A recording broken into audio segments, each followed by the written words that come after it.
അപ്പോൾ നമുക്ക് തവളപത്രം പ്രഖ്യാപിക്കാം കേട്ടോ. ചിരിച്ചുകൊണ്ട് തന്നെ പ്രഖ്യാപിക്കാം. വാഹന മോഡിഫിക്കേഷൻ തൂക്കി.com. ആദ്യമായിട്ട് നമുക്ക് വാഹനത്തിനകത്ത് നിന്ന് തന്നെ തുടങ്ങാം. വാഹനത്തിനകത്തെ പൊടി പിടിച്ച മാറാല മാറ്റുന്നതിനായി വാഹനത്തിനകത്ത് മോഡിഫിക്കേഷനായിട്ട് ചൂല് അനുവദിച്ചിരിക്കുന്നു.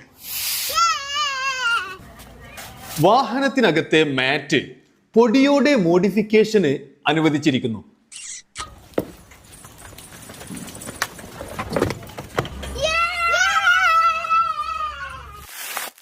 സ്റ്റിക്കർ കീറണ്ട കേട്ടോ. സ്റ്റിക്കർ ഒട്ടിക്കാൻ അനുവാദമുണ്ട്. ഈ അളവിൽ ഒട്ടിച്ചോളൂ കേട്ടോ. ഈ അളവിൽ ഒട്ടിക്കാൻ അനുവാദമുണ്ട്. പൂക്കി.com. വാഹനം കഴുകാൻ ഷാംപൂ മോഡിഫിക്കേഷനായി അനുവദിച്ചിരിക്കുന്നു.